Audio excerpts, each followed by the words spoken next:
ओम शांति। आज 7 फरवरी 2024। आज की साकार मुरली रंगीन बड़े बड़े अक्षरों में पढ़ें, सुने और मंथन करें। सभी भाई बहने जो इस समय YouTube पर भी जुड़े हुए हैं और गूगल मीट पर भी जुड़े हुए हैं, और वे सभी भाई बहने जो देख रहे हैं इस वीडियो को, उन सब के लिए पुनः ये स्मृति दिलाते हैं कि प्रातः 6 बजे और सायं 4 बजे इसी प्रकार से गूगल मीट पर क्लास होती है और YouTube पर लाइव होती है। चाहे आप गूगल मीट पर हैं तो आप अपना कोई भी बात आपको समझ में नहीं आ रही है, कोई बात आपको स्पष्ट नहीं हो रही है, तो आप उसी समय पूछ सकते हैं, अपना हाथ खड़ा कर सकते हैं। और यदि जो है ना आप YouTube पर हैं तो आप अपना जो चैट बॉक्स है उसके अंदर अपना प्रश्न लिखेंगे तो हम उसे अपनी इस मुरली में जोड़ देंगे, और यदि बाद में लिखा गया प्रश्न तो उसको अगले दिन की मुरली में आपको उसका जवाब मिलेगा। तो हम इस मुरली को न केवल पढ़ते हैं या सुनते हैं, बल्कि मिलकर मंथन करते हैं। मंथन करना माना एक एक बात हमें समझ में आ जाए, इसी बात को हम विशेष ध्यान रखते हैं। आज की मुरली का सार, मीठा मीठा बा कहते मीठे बच्चे, आत्म अभिमानी विश्व का मालिक बनाता है। जो आत्म अभिमानी बनते हैं, अपने आप को आत्मा समझते हैं, वो विश्व का मालिक बनते हैं। जो आत्म अभिमानी बनते हैं, आत्म अभिमानी बनना आना विश्व का मालिक बनना, और देह अभिमान कंगाल बना देता है। देह अभिमानी बनने से कंगाल बन जाते हैं, इसलिए आत्म अभिमानी बनो। इसलिए आत्म अभिमानी बनो।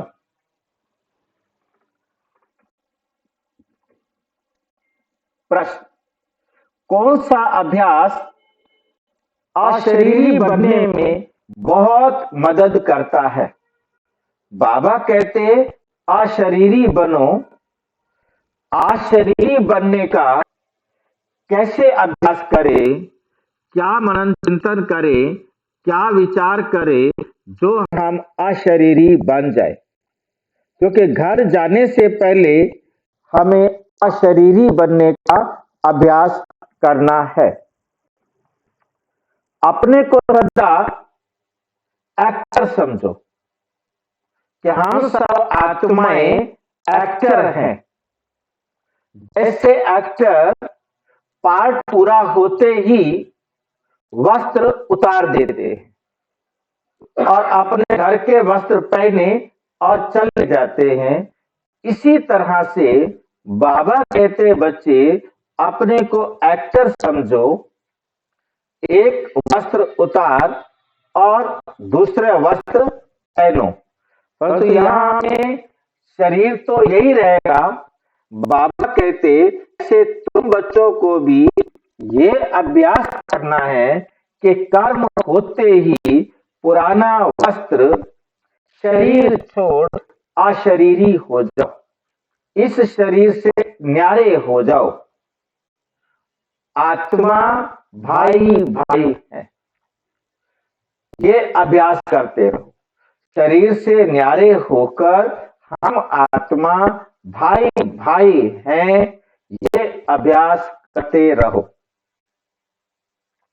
जब हम ये अभ्यास करेंगे कि मैं भी आत्मा हूं और जो मेरे सामने है वो भी आत्मा है, तो देह की दृष्टि नहीं जाएगी। यही पावन बनने का सहज साधन है। तभी हमारी दृष्टि, वृत्ति, बोल और कर्म में पवित्रता सहज आ जाएगी। शरीर को देखते ही क्रिमिनल ख्यालात चलते हैं। जैसे ही शरीर देखा, शरीर समझा, तो विचार क्रिमिनल हो जाएंगे।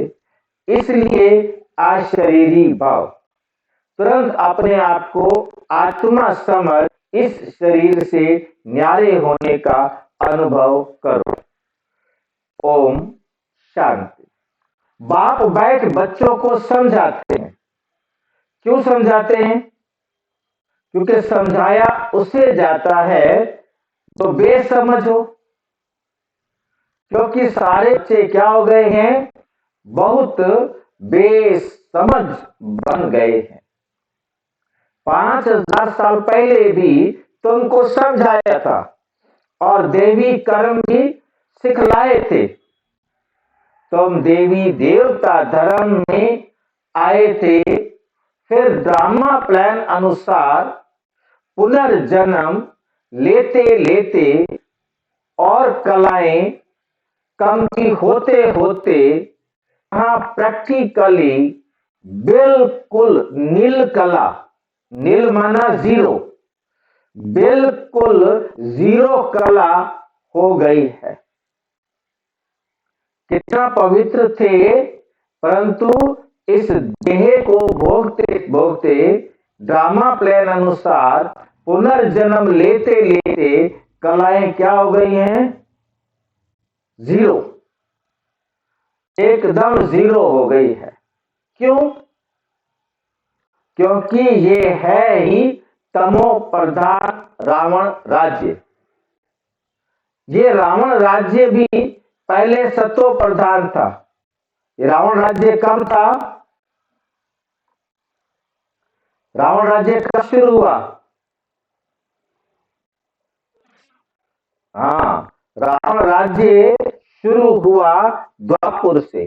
रावण राज्य शुरू हुआ तो पहले रावण राज्य भी बाबा कहते क्या था? सतो प्रधान। क्यों कहा रावण राज्य सतो प्रधान था? यहां से द्वापर से रावण राज्य शुरू होता है और तब सतो प्रधान किसमें था? भक्ति शुरू होती है। रावण राज्य से भक्ति शुरू होती है और भक्ति सतो प्रधान होती है। किसकी भक्ति शुरू होती है? परम पिता परम आत्मा शिव बाबा की। सबसे पहला मंदिर बनता है सोमनाथ का मंदिर। ठीक बात है। तो सबसे पहले सोमनाथ का मंदिर बनता है, उसके बाद सब मंदिर देवी देवताओं की पूजा शुरू होती है। पहले निराकार परमात्मा की भक्ति शुरू होती है, फिर कृष्ण की, फिर लक्ष्मी नारायण की, फिर राम सीता की। इसी प्रकार से सभी देवी देवताओं की भक्ति शुरू होती जाती है। और आज भक्ति भी क्या हो गई है? तमो प्रधान हो गई है।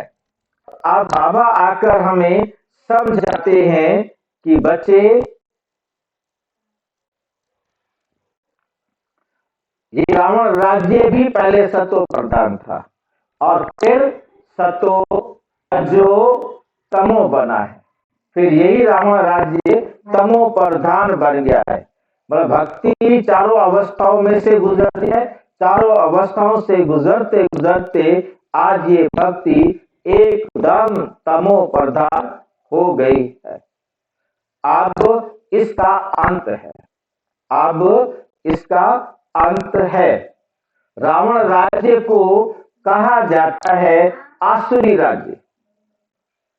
रावण को जलाने का फैशन भारत में है। क्यों जलाते हैं रावण को? रावण को जलाते क्यों हैं? क्या रावण मर गया?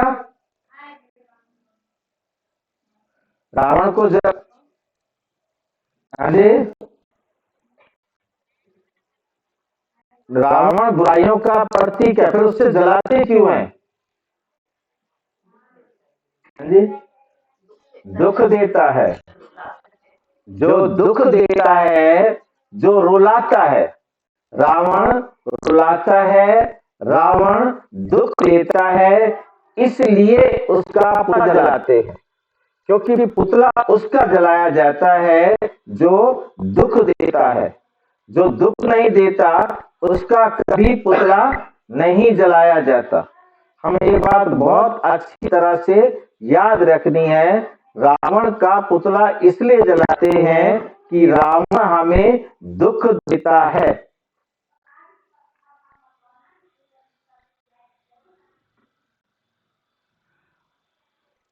रावण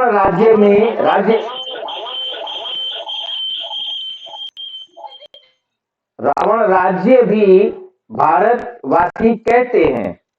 राम राज्य होता ही है सतयुग में, रावण राज्य है कलयुग में। राम राज्य होता है सतयुग में और रावण राज्य होता है कलयुग में। ये बड़ी समझने की बात है। राम राज्य सतयुग में होता है, क्या सबूत है हमारे पास? कृष्ण आता है राम सतयुग में, नारायण आता है सतयुग में और राज्य राम का हो जाता है। ये कैसे हो सकता है? सतयुग में तो नारायण आते हैं ना, कृष्ण आता है या नारायण आता है? हाँ जी, क्या बता रहे हो? हाँ वो है ना भाई, सतयुग में सभी एक मत होते हैं, एक भाषा होती है। एक मत तो सारे कोई भी हो सकते हैं ना, परंतु नारायण का राजा है वहां का, तो नारायण का राज्य कहना चाहिए या राम का राज्य? राम तो त्रेता में आता है। राम राज्य दिल राम हाँ बोलो। सुखी होना। हाँ जी, सुखी होना। आज भी अमीर बड़े सुखी हैं, आज भी अमीर बड़े सुखी हैं, उनके लिए राम राज्य है। सुख शांति नहीं है उनके पास। हाँ कौन? शांति नहीं है। अच्छा हाँ, मनीषा बोल रही थी। हाँ जी, लोग हैं और हाँ समझते हैं कि राम प्रकृति भी तमो प्रधान है, शांति नहीं है, अंदर से तो बहुत दुखी है। ठीक है, भूल जाते हो, आप भी भूल जाते हो। राम कहा जाता है शिव बाबा को। बाबा को दिल को आराम देने वाला। हाँ, राम कहा जाता है शिव बाबा को और शिव बाबा का राज्य है तो राम राज्य है। परंतु फिर प्रश्न उठा कल भी कि शिव बाबा भी सतयुग में नहीं आते, फिर उनका राज्य कैसे?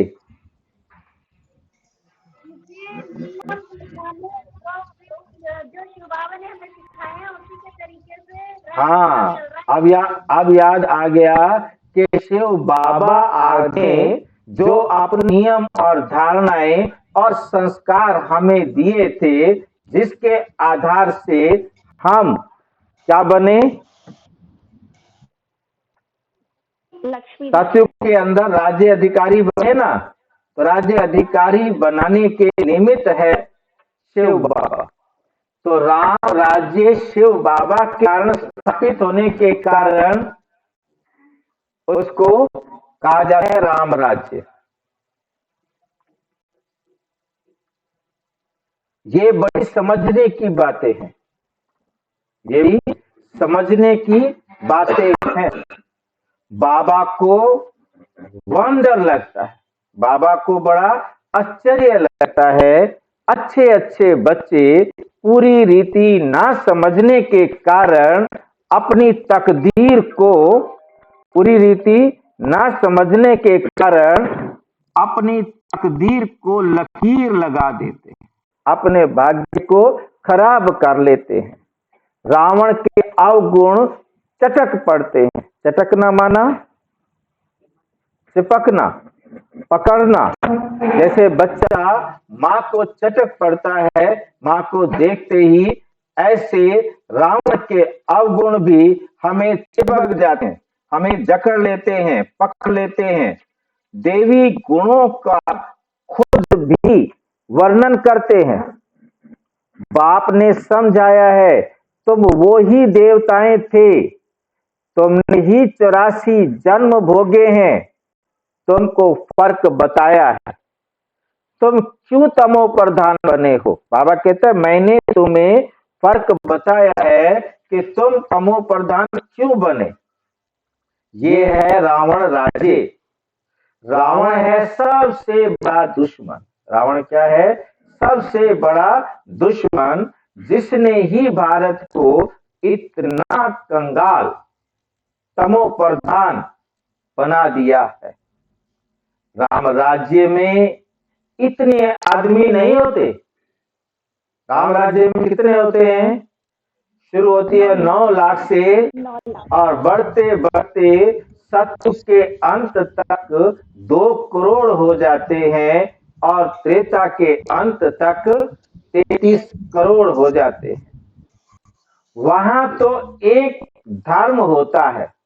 सतयुग में केवल एक ही धर्म होता है जब राम का राज्य होता है, और यहाँ तो सब में भूतों की प्रवेशता है। कौन से भूत है? एक 5 विकारों रूपी भूत, काम, क्रोध, लोभ, मोह, अहंकार। और भूत है ना, हम अविनाशी हैं और हम आत्मा क्या है? अविनाशी। ये शरीर विनाशी है। हम आत्मा अविनाशी है और ये शरीर विनाशी है। ये भूल जाते हैं। आत्म अभिमानी बनते ही नहीं। हम अपने आप को आत्मा समझते ही नहीं। हम सारे अपने आप को क्या समझ लेते हैं? मैं तो शरीर हूं और मैं मर जाऊंगा। देह अभिमान बहुत है। देह अभिमान और आत्म अभिमान में रात दिन का फर्क है। देह अभिमान और आत्म अभिमान में रात दिन का फर्क है। हम समझते हैं इस फर्क को। कोई पूछे हमसे कि आत्म अभिमान और देह अभिमान में क्या अंतर है, तो हम क्या बता सकते हैं? आत्मा मरती नहीं है, देह मर जाता है। आत्मा अमर है, देह मर जाता है। ये तो आत्मा और देह में अंतर हुआ, परंतु तो आत्म अभिमानी और देह अभिमानी में क्या अंतर है? आत्मा है। आत्म अभिमानी समझेगा कि मैं आत्मा हूं और आत्मिक दृष्टि से फिर देखेगा, आत्मिक दृष्टि से फिर व्यवहार करेगा और उस व्यवहार में वे सबको भाई भाई की दृष्टि से देखेगा। क्या हम परमात्मा की संतान आपस में भाई भाई हैं, परंतु देह अभिमान वाला देह की दृष्टि से देखेगा, देह के संबंधों से देखेगा, देह की जरूरतों के हिसाब से व्यवहार में आएगा। तो देह की जरूरतें नाशवान, देह नाशवान और देह के समझ कर किया गया व्यवहार भी हद का हो जाता है, और आत्मा समझकर किया गया व्यवहार बेहद का होता है। सारे विश्व की आत्माएं भाई भाई हैं और सिर्फ हम एक माँ जाए बच्चे भाई हैं, बाकी कोई भाई नहीं है। कहने को कह देंगे परंतु होते नहीं है, बनते नहीं है। इसीलिए रात दिन का फर्क है। आत्म अभिमानी के लिए बाबा ने मुरली के आदि में ही बताया, शुरू में ही बताया कि आत्म अभिमानी बनने से विश्व के मालिक बनते हैं और देह अभिमानी बनने से क्या बनते हैं? तमो प्रधान पतित बनते हैं। एकदम अपने सारे राज्य को खो बैठते हैं, अपने सारे अधिकार खत्म कर देते हैं। आत्म अभिमानी देवी देवता सारे विश्व के मालिक बन जाते हैं और देह अभिमान होने से कंगाल बन जाते हैं। भारत सोने की चिड़िया था। कब? जब आत्म अभिमानी थे। बल कहते भी हैं कि भारत सोने की चिड़िया था। कब? जब हम अपने को आत्मा समझते थे, सारे विश्व की आत्माओं को भाई समझते थे, परंतु अब समझते नहीं है। तो शिव बाबा आते हैं दैवी बुद्धि बनाने, आकर के फिर से दैवी बुद्धि बनाते हैं। हमें आकर सिखाते हैं, बच्चे तुम देवता बनो, तुम देने वाले बनो। और क्या देना है हम सबको? हमने क्या देना है? जो बाबा हमें दे रहे हैं, जो बाबा हमें दे रहे हैं वो हमने सबको देना है। बाबा हमसे पैसे नहीं लेते, हमने भी पैसे नहीं लेने हैं। बाबा जो ज्ञान का खजाना देते वो कभी कम होने वाला नहीं। ये भी ज्ञान का खजाना ऐसा है, जितना बांटो ये बढ़ना है, ये कम होने वाला नहीं। और जैसे जितनी खुशी हमें मिलेगी उतनी ही खुशी उनको भी मिली जिनको आप देंगे। तो दैवी बुद्धि देने वाला बनना है। बाप कहते हैं, मीठे मीठे बच्चों तुमको विश्व का मालिक बनाता हूं। ये लक्ष्मी नारायण विश्व के मालिक थे। यही हमारा लक्ष्य है। हमने इस यूनिवर्सिटी में एडमिशन लिया है तो हमें यही लक्ष्य बताया गया है कि हम नर से नारायण, नारी से लक्ष्मी, मनुष्य से देवता बनेंगे। कब सुना? पहले कभी सुना? इन्हों को राजाई किसने दी? ये लक्ष्मी नारायण को ये सतयुग की राजाई दी किसने? उन्होंने कौन सा ऐसा कर्म किया जो इतना ऊंचा पद पाया? लक्ष्मी नारायण ने ऐसा कौन सा कर्म किया जो वो सतयुग के प्रथम राजा बन गए? कर्मों की बात है ना, क्योंकि जैसे कर्म करते हैं वैसा ही तो फल मिलता है। मनुष्य आसुरी कर्म करते हैं तो वे कर्म विकर्म बन जाता है। सतयुग में कर्म अकर्म होता है। सतयुग में कर्म क्या होता है? अकर्म होता है। अकर्म किसे कहते हैं? आत्मा समझ कर किए गए कर्म।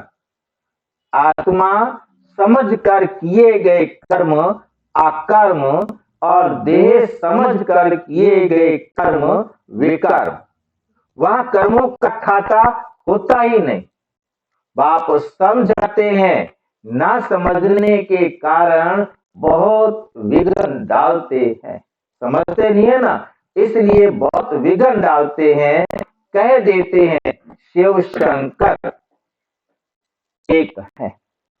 वो कह देते हैं शिव शंकर एक है, और हम क्या कहते हैं? शिव शंकर दोनों अलग हैं। अब बाबा कैसे कहते हैं? अरे, बाबा कहते हैं अरे शिव निराकार है, उसका शरीर नहीं है, वो अभोक्ता है, वो अयोनी है, वो अशरीरी है।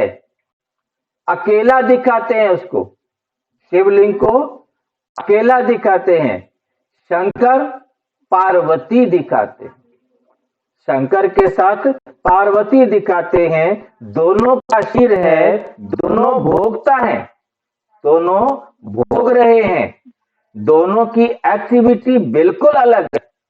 शिव निराकार, शिव कल्याणकारी, और शंकर विनाशकारी। शंकर साकारी बिल्कुल ही अलग है। मिनिस्टर और प्रेसिडेंट को एक कैसे कहेंगे?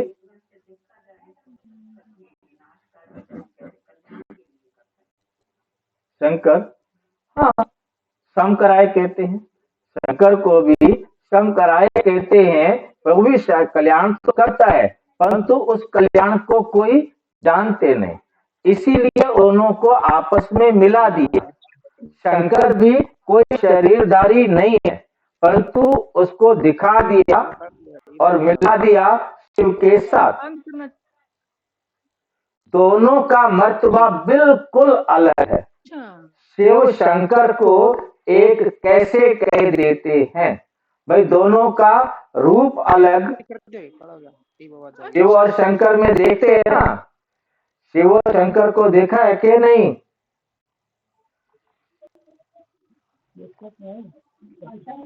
शंकर की भी फोटो देख रखी है। शिव और शंकर, हाँ जी, आपकी देख रखी है, अलग अलग है ना। हाँ, दो अलग अलग है। शंकर अलग और शिव अलग। शंकर विनाशकारी और शिव कल्याणकारी। दोनों का रूप भी जो है अलग अलग है।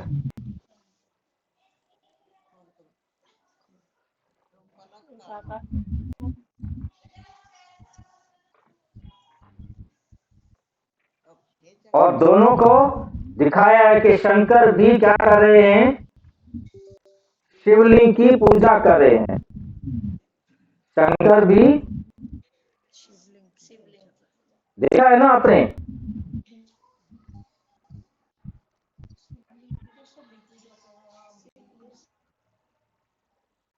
ये जानते हैं, जिनको राम संप्रदाय में आना नहीं वो समझेंगे भी नहीं। जिन्होंने सतयुग में नहीं आना है वे इसे समझेंगे भी नहीं, उनको ये समझ में नहीं आएगा। आश्री संप्रदाय गालियां देंगे, विघन डालेंगे। क्यों? क्योंकि उनमें 5 विकार हैं। क्योंकि उनमें 5 विकार है ना। देवताएं हैं संपूर्ण निर्विकारी।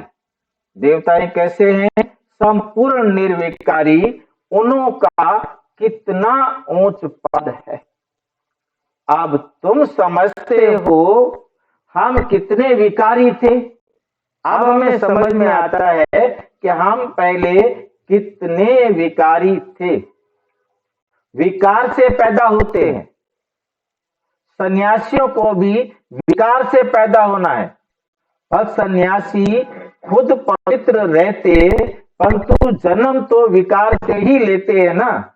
विकारियों के पास जन्म लेते हैं फिर सन्यास करते हैं। सतयुग में ये बातें नहीं होती। सतयुग में ये बातें नहीं होती। सन्यासी सतयुग को समझते भी नहीं, कह देते हैं सतयुग है ही है।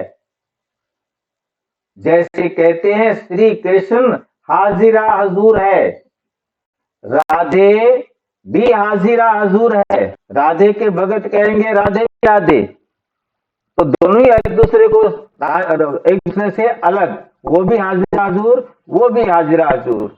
अनेक मत मतांतर, अनेक धर्म है। बहुत मत हो गई और बहुत सारे क्या हो गए, धर्म हो गए।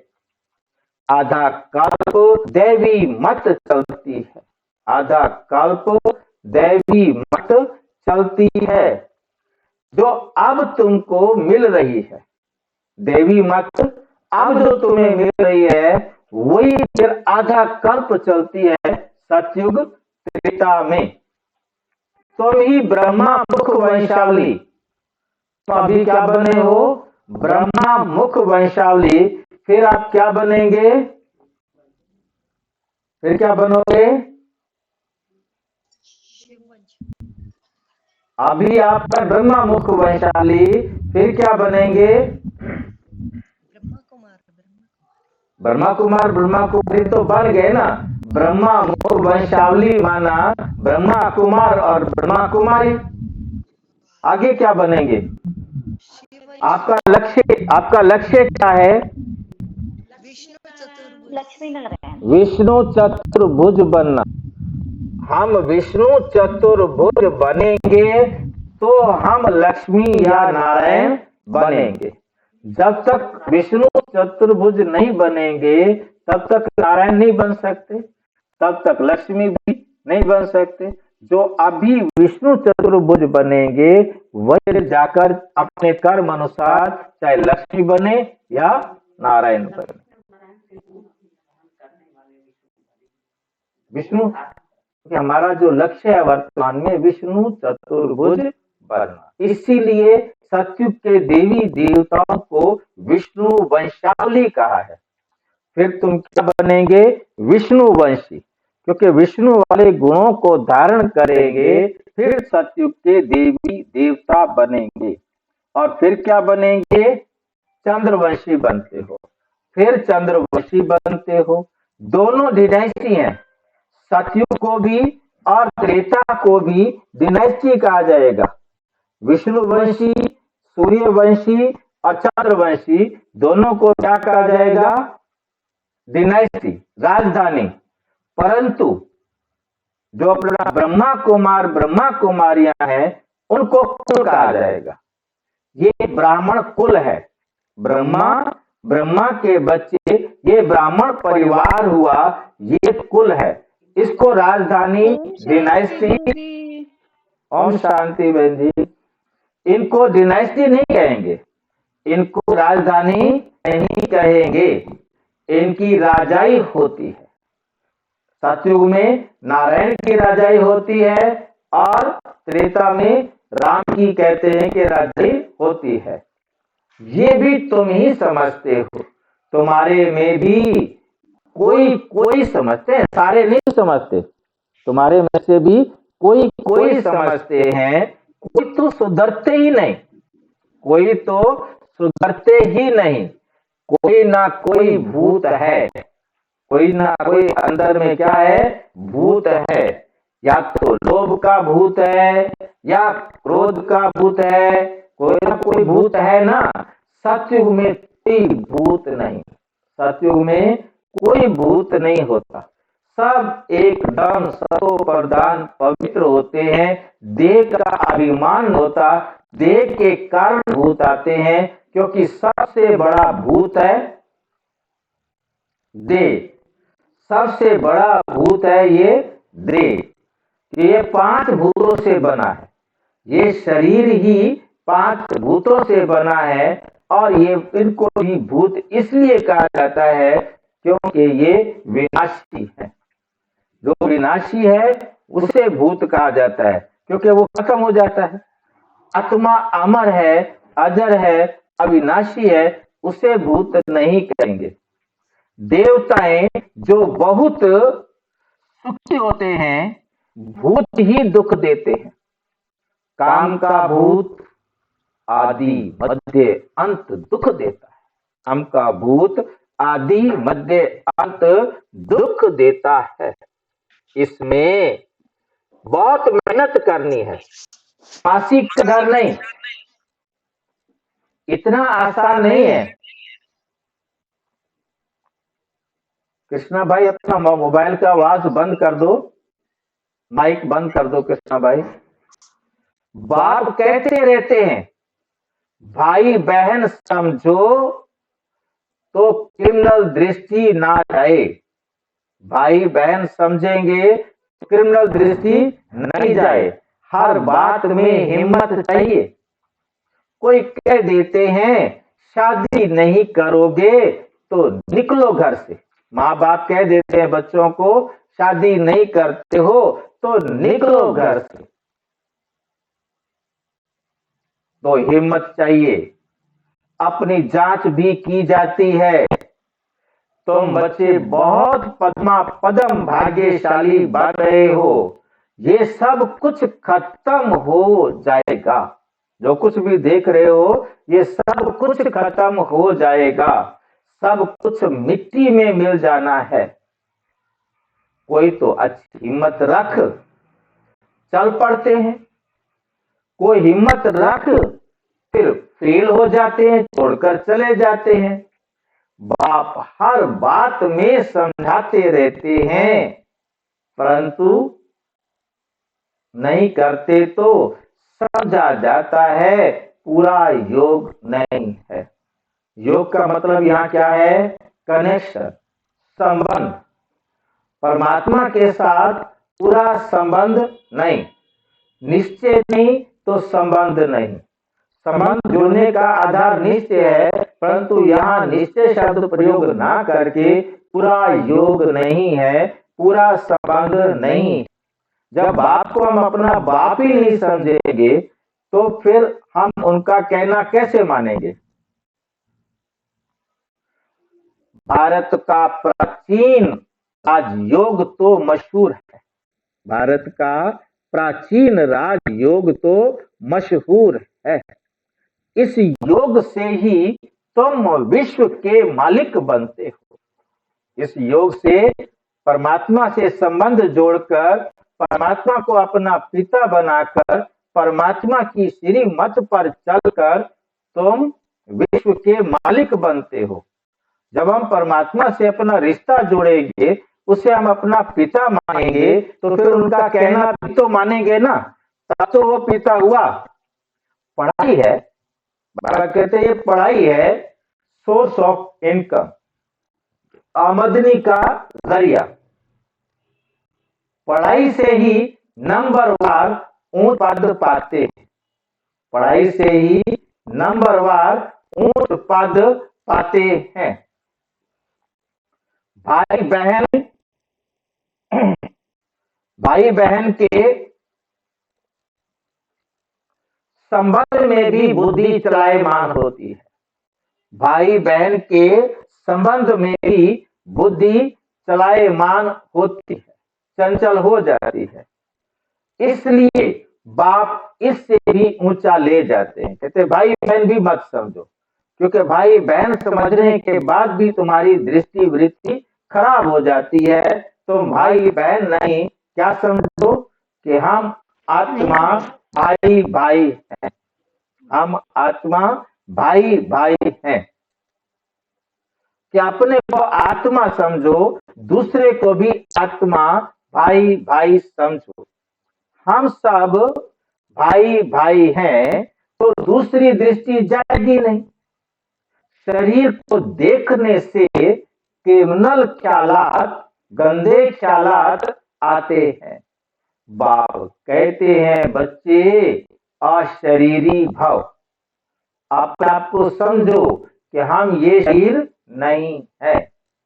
देही अभिमानी भव, आत्म अभिमानी बनो, अपने को आत्मा समझो। आत्मा अविनाशी है, आत्मा अविनाशी है। शरीर से पार्ट बजाया और फिर शरीर से अलग हो जाते हैं। शरीर से पार्ट बजाया और शरीर से क्या हो जाओ, अलग हो जाना चाहिए।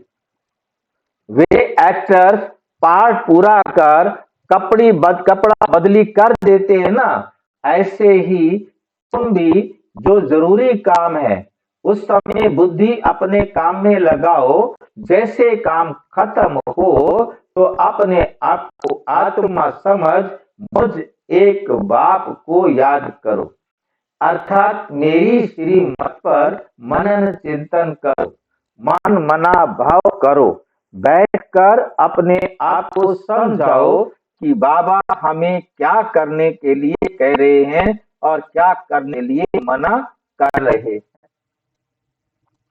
तुमको भी अब पुराना कपड़ा, ये शरीर उतार नया कपड़ा पहनना है।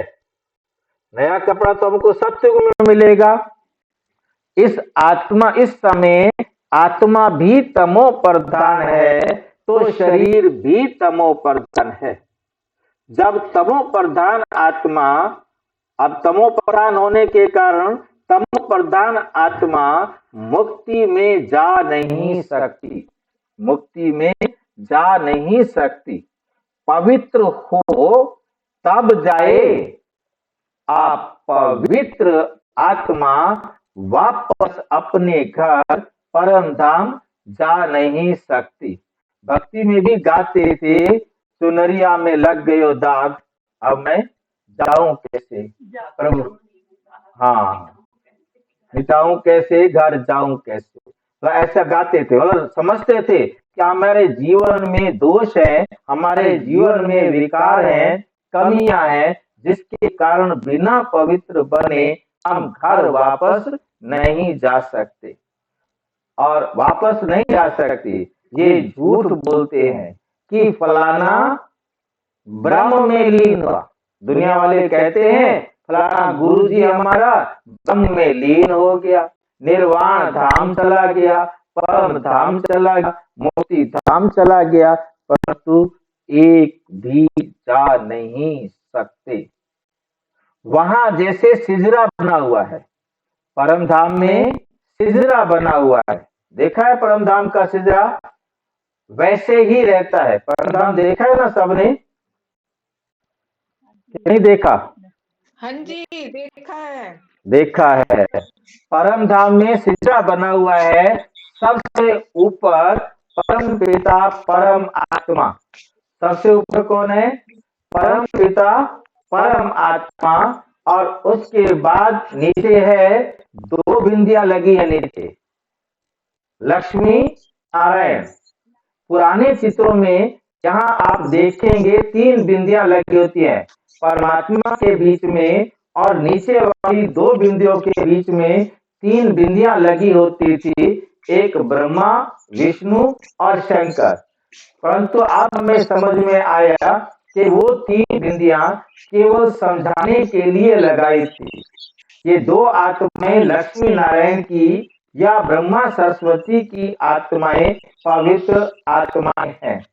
तो फिर उसके बाद सभी धर्म पिताएं और सब धर्म को मानने वाली उनकी आत्माएं। तो इस प्रकार से बाबा कहते हैं कि आपने ये सिजरा देखा है, सिजरा देखा हुआ है, और अब ये तुम ब्राह्मण बच्चे जानते हो, गीता में ब्राह्मणों का नाम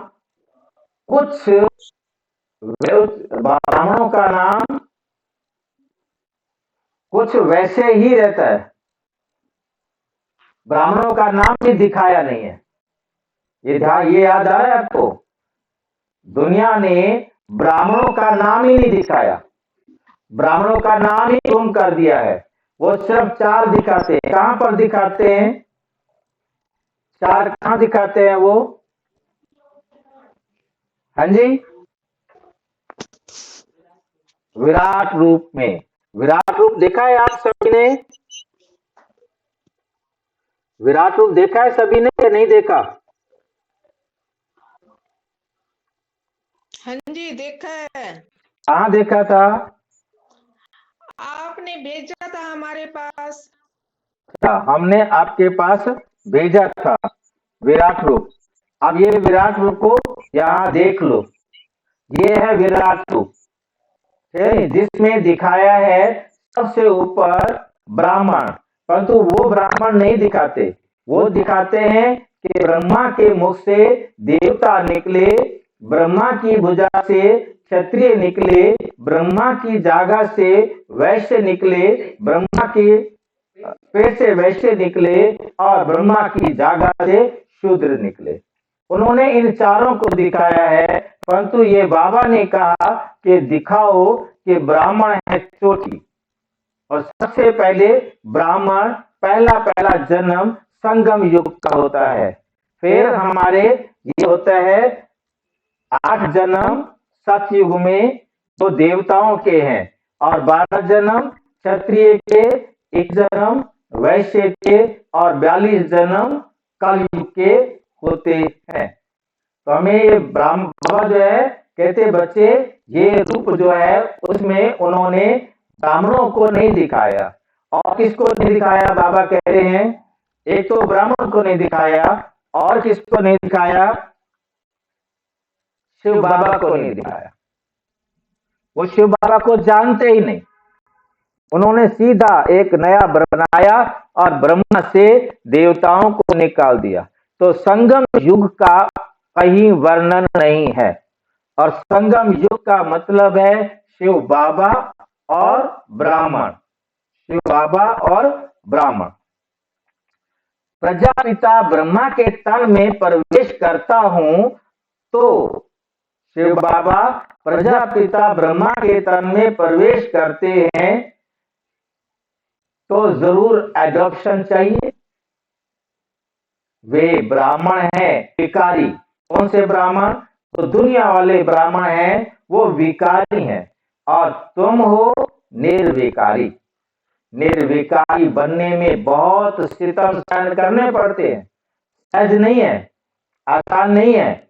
निर्विकारी ब्राह्मण बनने में बहुत सितम सहन करने पड़ते हैं। ये नाम रूप देखने से बहुतों को विकल्प आते हैं।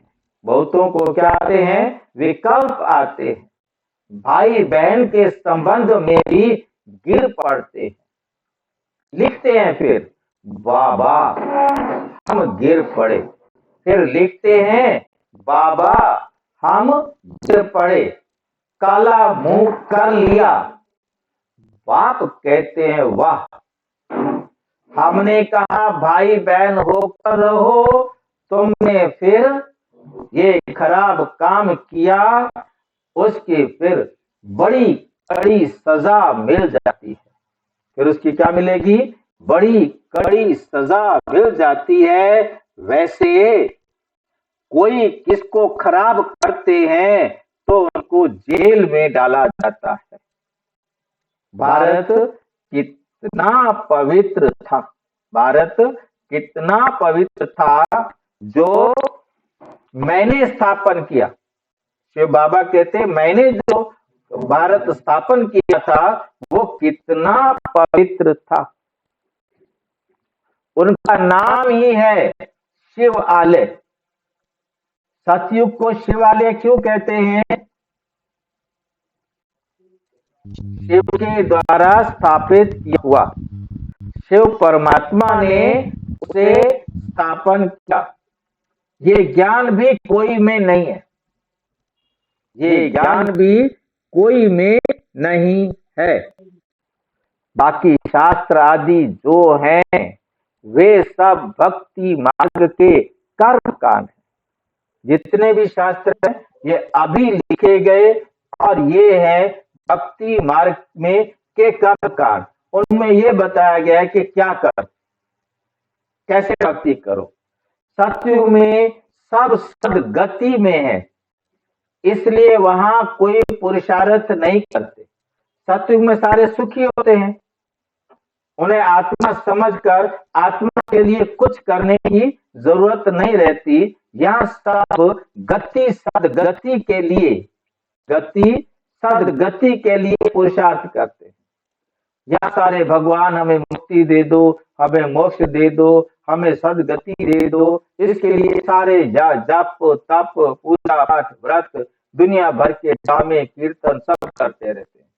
क्यों? क्योंकि दुर्गति में है, क्योंकि दुर्गति हो गई है, दुखी हो गए हैं, तभी परमात्मा को पुकारते हैं और अनेक प्रकार से प्रार्थना या पूजा पाठ आदि करते हैं।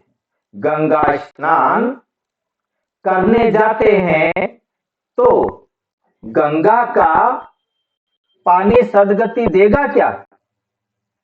दुनिया जाती है जरूर गंगा स्नान करके आए। गंगा स्नान करने से गंगा नदी का पानी किसी को सदगति देता है, किसी की मुक्ति जीवन मुक्ति करता है? क्या वो पावन आता है? गंगा का पानी पीने लायक नहीं, नहाने लायक नहीं, यहाँ तक कि खेतों में भी देने लायक नहीं। इतना गंदा, इतना विषैला पानी हो गया है। अब वो हमें पावन क्या बनाएगा? कुछ भी जानते नहीं। तुम्हारे में भी नंबरवार हैं, कोई तो खुद नहीं समझते तो दूसरों को क्या समझाएंगे। इसलिए बाबा भेजता नहीं, क्योंकि इनको खुद समझ में आया नहीं, इनको किसी को समझाने के लिए क्या भेजे। गाते रहते हैं, भक्ति मार्ग में भी गाते थे, बाबा आप आएंगे तो आपकी श्रीमत पर चलकर देवता बनेंगे। देवताएं रहते हैं सतयुग और त्रेता में। यहाँ तो सबसे जास्ती काम विकार में फंसे हुए, यहाँ तो सबसे जास्ती काम विकार में फंसे हुए हैं। काम विकार बिगर रह नहीं सकते, काम विकार के बिना रह नहीं सकते। ये विकार है जैसे माई बाप का वस्त्र, यहाँ तुमको मिलता है राम का वस्त्र, यहाँ तुमको मिलता है राम का वर्षा, पवित्रता का वर्षा मिलता है। वहां विकार की बात नहीं होती, वहां विकार की बात ही नहीं होती। भक्त लोग कहते हैं श्री कृष्ण भगवान है, तुम उनको 84 जन्मों में दिखाते हो। श्री कृष्ण भगवान है तो तुम उनको 84 जन्मों में दिखाते हो। अरे भगत कहते आते हैं कृष्ण तो भगवान का अवतार है, तुमने उनके 84 जन्म क्यों लिख दिए।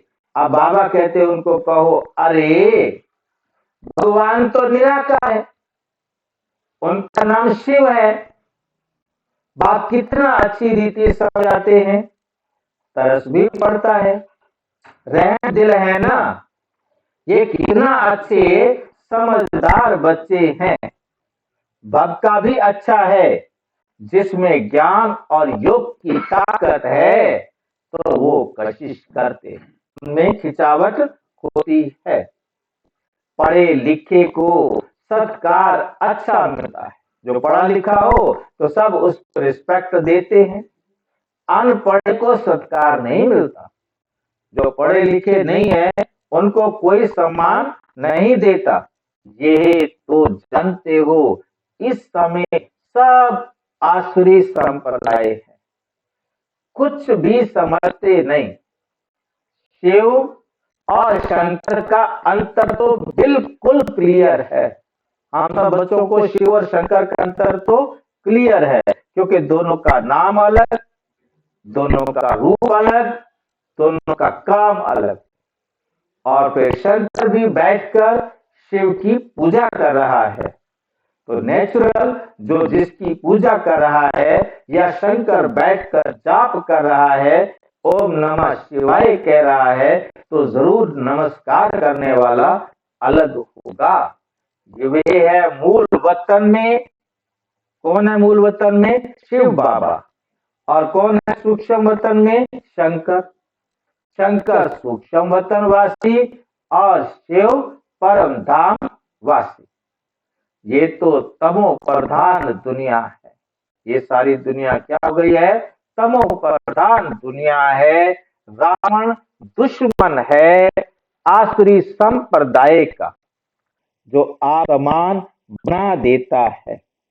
अब बाप तुमको आप समान बनाने देवी संप्रदाय बनाते हैं, वहां रावण होता नहीं। सतयुग में रावण नहीं होता। रावण माना पांचों विकार, वहां कोई भी विकार नहीं होता। आधा कल्प रावण को जलाते हैं। कब जलाते हैं? द्वापुर कलयुग में। राम राज्य होता है सतयुग में। गांधी जी राम राज्य चाहते थे, लेकिन वो राम राज्य कैसा स्थापन कर सकते? वे कोई आत्माभिमानी बनने की शिक्षा ही नहीं देते। महात्मा गांधी ने आत्म अभिमानी बनने की कोई शिक्षा नहीं दी। बाप ही संगम पर कहते हैं आत्म अभिमानी बनो। ये है उत्तम बनने का युग। बाप कितना प्यार से समझाते हैं, बाबा कितना प्यार से समझाते हैं। घड़ी घड़ी कितना प्यार से बाप को याद करना चाहिए। बाबा कहते कितना प्यार से मुझे याद करना चाहिए। बाबा आपकी तो कमाल है। हम कितने पत्थर बुद्धि थे, आप हमको कितना ऊंच बनाते हैं।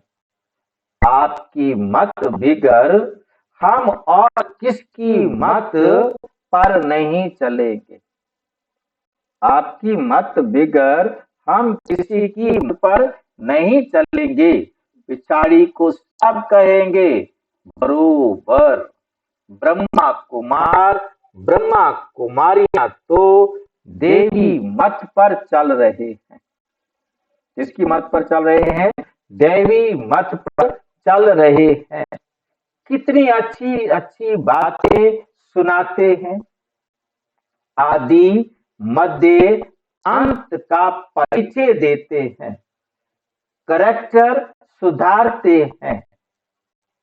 अच्छा अच्छा, मीठे मीठे की लदे बच्चों प्रति माता पिता बाप दादा का याद प्यार और गुड मॉर्निंग। रूहानी बाप की रूहानी बच्चों को नमस्ते। हम रूहानी बच्चों की रूहानी बाप दादा को नमस्ते नमस्ते नमस्ते। धारणा के लिए मुख्य सार नंबर 1, दृष्टि को शुद्ध पवित्र बनाने के लिए किसी के भी नाम रूप को ना देख अशरीरी बनने का अभ्यास करना है। स्वयं को आत्मा समझ आत्मा भाई से बात करनी है। खुद को भी आत्मा समझो और जिससे बात कर रहे हैं उसे भी आत्मा भाई समझो। भाई समझकर बात करनी है। सर्व का सत्कार प्राप्त करने के लिए ज्ञान योग की ताकत धारण करनी है। देवी गुणों से संपन्न बनना है। करेक्टर सुधारने की सेवा करनी है। वरदान, बीमारी कॉन्शियस की बजाय खुशी खुशी से हिसाब किताब चुकतू करने वाले सोल कॉन्शियस भाव। बीमारी कॉन्शियस अपने बुद्धि में हर वक्त रहे, मैं तो बीमार हूं, मैं तो बीमार हूं, मैं तो बीमार हूं। ऐसे यदि आपके विचार चलेंगे तो आपके जीवन से खुशी गायब हो जाएगी। ये समझेंगे कि ये भी मेरा किसी कर्म का हिसाब किताब है जो बराबर हो रहा है। जितनी देर होती जा रही है उतना हिसाब किताब कम होता जा रहा है। आत्म अभिमानी बन के रहेंगे। तन तो सबके पुराने हैं, ये शरीर तो सबके पुराने हैं। कितने पुराने हमारे शरीर? अजी 5000 साल पुराना शरीर है। जो पहले पहले आए ये हमारा शरीर 5000 साल पुराना है। जिनको 4000 साल हुए तो उनको 4000 साल पुराना है। सबके पुराने शरीर है ना। हाँ जी,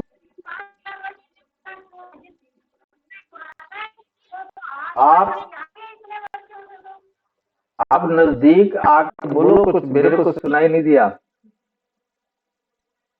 आत्मा चलती आ रही है 5000 वर्ष से, तो शरीर तो नया मिलता है हर जन्म में। अच्छा, ये शरीर तो नया मिला है। कोई तो शरीर 20 साल का है, कोई 40 साल का है, 50 साल का है, और ये कैसे कह दिया कि ये 5000 साल पुराना है? ठीक, यही है ना प्रश्न आपका? ध्यान से, हाँ, यही प्रश्न है आपका कि कोई तो अभी 40 साल का है, 30 साल का है, 25 साल का है, और आप कह रहे हो ये शरीर 5000 साल पुराना है। बहुत ध्यान से समझना है कि जो आत्मा सतयुग में आ गई थी, उस आत्मा ने उस समय वो 100% पवित्र थी। पवित्रता के आधार पर उसने 100% पवित्र शरीर लिया। अब उस आत्मा की डिग्री कम हो गई तो उसने वो शरीर छोड़ा, दूसरा शरीर लिया। अब वो 95% थी तो उसको 95% वाला शरीर मिला। और ये शरीर कहीं उसने बाहर से नहीं लिया, यही प्रकृति से बनाया। तो ये आत्मा अपनी स्थिति के आधार पर अपने लिए शरीर बनाती है। जो उसकी स्थिति होती है उसी हिसाब से उसको शरीर मिलता है। शरीर कहीं बाहर पड़ा नहीं होता, बिकता नहीं है, नया सूट नहीं खरीदा जाता।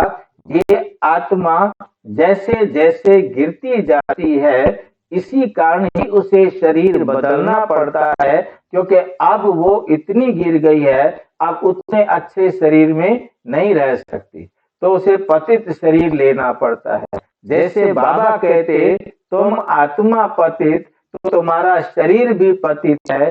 जब तुम आत्माएं पावन बन जाती हैं तो फिर तुम्हें शरीर भी पावन मिलता है। तो अभी आत्मा जैसे जैसे गिरती जाती है उसका शरीर की स्टेज भी गिरती जाती है। तो अब हमें 5000 साल हो गए परम धाम से आए हुए, तो ये शरीर 5000 साल पुराना है, पतित है। जो जितना समय लेट आया है वो अलग हिसाब अपने आप निकाल सकते हैं। हर एक को कोई ना कोई। हाँ जी बोलो। जी मैं ये कह रही हूँ सतयुग में पद तो कम है और जब पद कम है तो उसके पद कम है, परंतु पद कम होने का मतलब ये नहीं है कि वो % पवित्र नहीं है। इसके लिए छोटी सी बात समझनी है। सतयुग के अंदर पवित्रता के 2 आधार हैं। 2 आधारों को जोड़कर पवित्रता निश्चित होती है। एक हाइट, ऊंचाई कितनी है मेरी पवित्रता की, और एक लेंथ, मेरी लंबाई, कितना ज्यादा समय मैं पवित्र रहा। और जो अंतिम समय की मेरी पवित्रता थी उस समय मेरी अवस्था क्या थी, क्योंकि बेशक मैं पवित्र रहा परंतु अंतिम समय किसी कारणवश, किसी विकर्मवश मैं जो है अपनी अवस्था अच्छी नहीं बना सका। उस समय बुद्धि जो है कहीं ना कहीं चलायमान हुई, जिसके कारण पद छोटा हो गया। या यहाँ पर पवित्र तो रहे, धारणाएं भी अच्छी की, कहीं ना कहीं किसी धारणा में कमी रह गई, जिसके कारण हम 100% पवित्र तो बने, परंतु पद हमारा उस धारणा में जो कमी थी उसके कारण छोटा हुआ। और उसके बाद उस समय हम कब रहे, और हमने त्रेता वाली अवस्था में राजाई स्थिति बनाई, तो हम त्रेता में आके फिर राजा बन सकते हैं। ये तो हमारे कर्मों का हिसाब किताब है कि कितना समय हम कैसी कैसी अवस्था में रहे। कभी हम अच्छे रहे, कभी हम खराब रहे, हमारी अवस्था जो है कितनी एक साल रही, उसी हिसाब से हमारा वहां पर पद रहता है। बाकी जो आत्माएं पहले दिन आई हैं वो 100% तो पवित्र बनी है, परंतु उनकी पवित्रता की धारणा में कहीं न कहीं कमी रह गई है, जिनके कारण उनका पद छोटा हुआ। सेवाएं ले ली तो वहां आके सेवाएं देनी पड़ेंगी। तो यहाँ पर भी बाबा कहते कोई को तो छोटी मोटी सबको बीमारी लगी हुई है, लेकिन तन का प्रभाव अगर मन पर आ गया तो डबल बीमार हो गए। तब से तो खैर आप बीमार हैं ही, अब यदि आप उसको बार बार सोच रहे हो तो मन भी क्या हो जाएगा, बीमार हो जाएगा। तो तन के साथ मन बीमार हुआ तो डबल बीमार हो, बीमारी बढ़ जाती है, बीमारी कॉन्शियस हो जाएंगे। इसलिए मन में कभी भी बीमारी का संकल्प न आना चाहिए, तब कहेंगे सोल कॉन्शियस, आत्म अभिमानी। बीमारी से कभी घबराओ नहीं। थोड़ा सा दवाई रूपी फ्रूट खाकर, ये दवाइयां जो है ना, ये कलयुग के क्या है, फ्रूट, इन फ्रूट को खाकर उसे विदाई दे दो। हाँ जी, ये दवाइयां जो है ना फ्रूट है भाई आजकल के, तो खुशी खुशी